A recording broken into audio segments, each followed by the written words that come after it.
Bien, estamos ahora conectados con el Congreso. Hoy día ha habido sesión, sigue habiendo sesión y estamos vía microondas con Víctor Andrés García Belaúnde y Marisol Pérez Tello.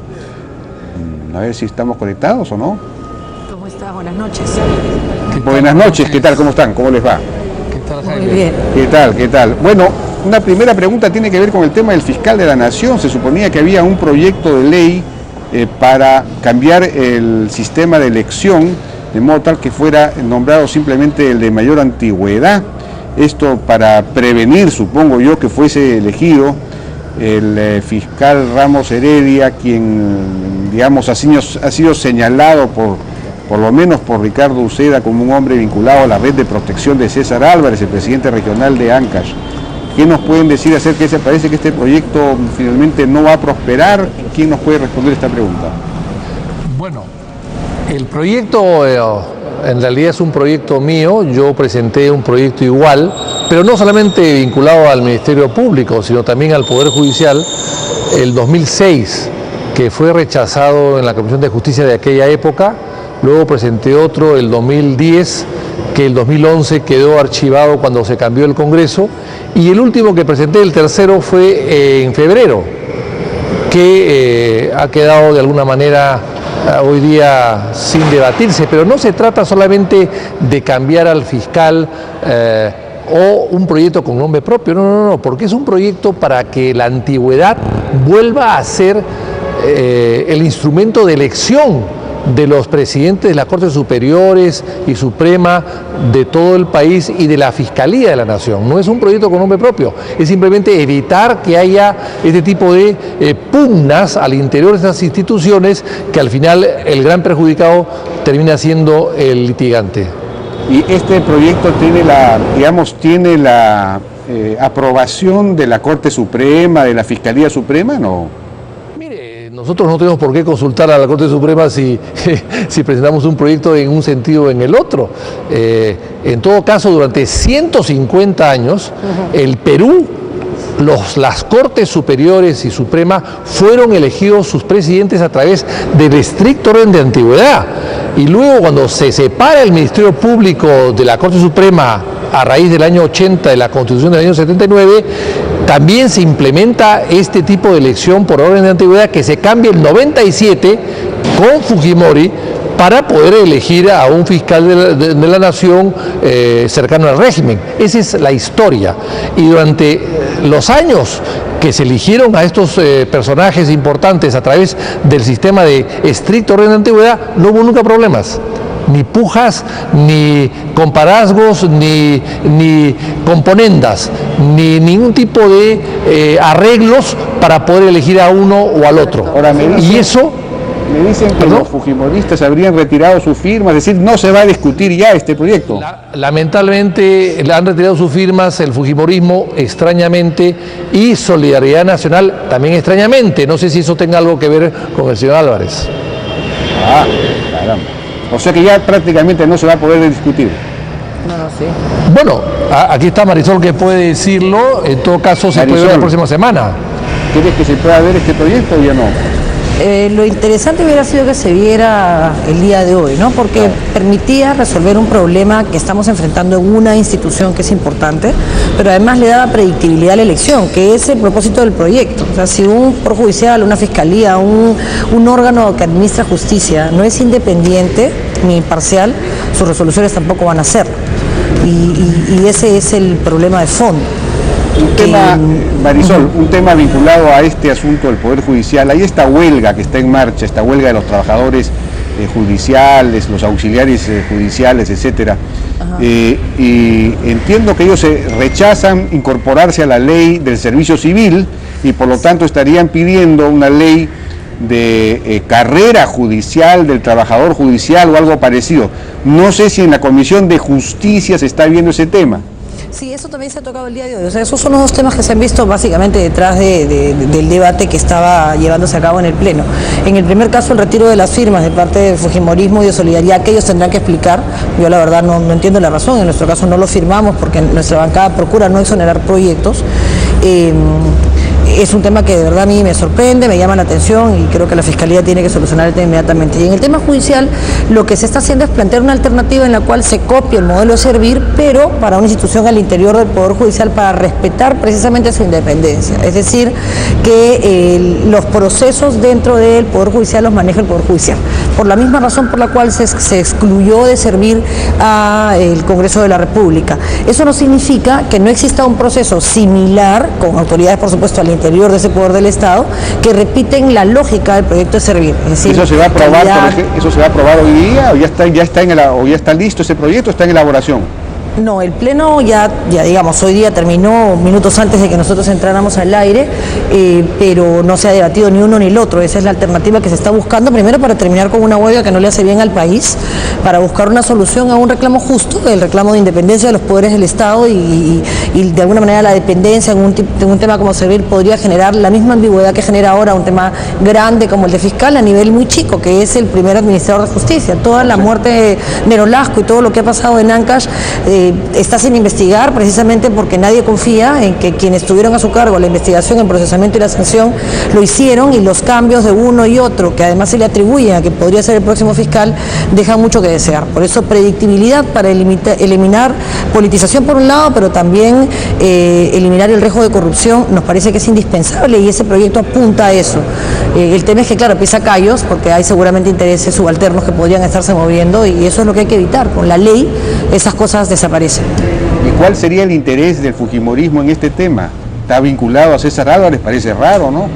No, esa es una respuesta que tiene que dar el fujimorismo. Supongo que tendrán alguna explicación lógica, no sé cuál es la razón. A ver si podemos conectarnos con alguien del fujimorismo para que explique por qué. En cualquier caso, eso no significa que el Congreso no lo pueda ver. O sea, el proyecto tiene una vida y está en la Comisión de Justicia, tendrá que tocarse ahí. Yo espero que en la Comisión se entienda la urgencia de que esto se defina y que no se entienda que es una ley con un nombre propio ni mucho menos, que se entienda que busca evitar la vergüenza que está pasando hoy en la Fiscalía y fiscales con una trayectoria intachable que renuncian porque se utiliza su traslado a otros órganos como el jurado para permitir generar condiciones que aun cuando el fiscal de la Nación diga que van a ser totalmente transparentes, no lo parecen, y creo que no solo hay que ser, sino también parecer, y en este caso con todo el respeto que me merece el fiscal de la Nación, está perjudicando una institución porque no pareciera que la elección está siendo tan santa como debiera serlo, tratándose además de quien se trata. Y la Administración de Justicia en nuestro país necesita sin duda tener garantía de transparencia, ¿no? Y sobre la ley de servicio civil adaptada específicamente a los trabajadores judiciales, eso ya está lista también, el proyecto ya está elaborado, se presentó, está en agenda, ¿qué pasa con eso? No. Yo creo que la solución sería, primero, que la ley del servicio civil excluye al Congreso, excluye al Banco Central de Reserva, excluye a la SUNAT, excluye a la SBS, excluye, en fin, a otras entidades más, de tal manera que es, digamos, ilógico que no excluya al Poder Judicial, que es un poder autónomo. Ahora, lo que se podría hacer, y hemos hablado con el presidente de la Suprema que está muy preocupado por el tema, y para solucionar el tema de la huelga y el tema finalmente a largo plazo de los propios trabajadores judiciales, es algún tipo de norma interna que recoja los parámetros de la ley de servicio, pero aplicado al Poder Judicial. Exactamente. Y que en 90 días el Ejecutivo y el propio Poder Judicial puedan llegar a un acuerdo para establecer un estatuto interno o un reglamento de la ley o una ley parecida en todo caso, que conservando la autonomía del Poder Judicial pueda recoger los principios básicos de esta ley del servicio civil. O sea que ese proyecto de ley, digamos, no está elaborado todavía. No. Habría que elaborarlo, hay que darle un plazo de 90 días y en 90 días yo estoy seguro que se pueden poner de acuerdo todos para poderlo elaborar y sacar un buen proyecto. Quizás una delegación de facultades, entonces. No necesariamente, podría ser, pero si ellos los traen listos y hay un acuerdo, yo creo que aquí se puede aprobar rápidamente e inclusive puede hacer un estatuto interno que no requiere aprobación de una ley sino de un decreto supremo. Exactamente. En fin, eso habría que estudiarlo. Ya. El otro tema es el de la prolongación de la vida de la famosa megacomisión para poder, incluir a Alan García de acuerdo a los nuevos parámetros establecidos por el Poder Judicial. ¿Esto tiene alguna viabilidad, alguna posibilidad? Pero por supuesto que sí, pero ojo que yo no estoy de acuerdo con la sentencia, no estoy de acuerdo con que el señor García haya judicializado el tema, pero la sentencia no es nueva, la sentencia era antigua y lo que se considera en este proceso de ejecución de sentencia es que con la última notificación, la de octubre, no se cumplió con lo que establecía, que era establecer si iba como investigado como qué y cuál era el contenido material de la presunta investigación o de la investigación. Entonces lo que se hizo fue una situación que no era la adecuada y lo que hay que hacer es corregir eso y respetar la ley, ahí no nos queda otra, puede no gustarnos la sentencia, pero hay que respetarla. Y eso nos deja un vacío y una opción. O podemos, los que tengan la información, acusar constitucionalmente directamente al presidente García, que yo creo que no sería eso lo correcto, o solicitar al Congreso, porque el Pleno tiene el poder para hacerlo, que se conforme la comisión con los mismos integrantes para que se pueda subsanar el error que ha señalado el Poder Judicial y en un plazo de 90 días o de 70 días volver a citar al señor García y emitir un informe. Lo que no se puede hacer es hacer como que no pasó nada y seguirle dando un tema que le hace daño al partido aprista, que le hace daño a la institución de la presidencia, porque el señor fue presidente 2 veces, y que le hace daño sobre todo a él y a todos los que tenemos el derecho a saber qué cosa pasó. Y en función de eso, no saltar los espacios, porque promover que esto llegue a la Subcomisión de Acusaciones Constitucionales sin un debate en el Congreso no tiene mucho sentido en realidad. ¿Pero tendría viabilidad esa posibilidad, digamos, de prolongar, de darle 90 días más a la megacomisión? ¿Eso tendría aprobación? El Pleno tiene toda la potestad para hacerlo y mi bancada por supuesto que lo respaldaría, porque aquí se trata de garantizar el derecho a la defensa, por supuesto, pero también garantizar el derecho que tiene el Congreso para hacer control político. No podemos renunciar a eso, sería renunciar a la existencia misma del Congreso. De acuerdo, no sé, Víctor Andrés, ¿qué piensa? Bueno, ante todo yo me opuse, a pesar del aprecio que le tenía y a miembro de mi bancada, Javier Escanseco, yo me opuse a la intervención de la justicia en una demanda contra el Congreso que se vio y se aprobó en esa época, y el mismo juez hoy día ha hecho una cosa parecida con el tema de la mega comisión y de Alan García. Así que mi posición no va a cambiar. Yo creo que nosotros no condenamos ni juzgamos a nadie. Aquí esto no es un proceso de sentencias.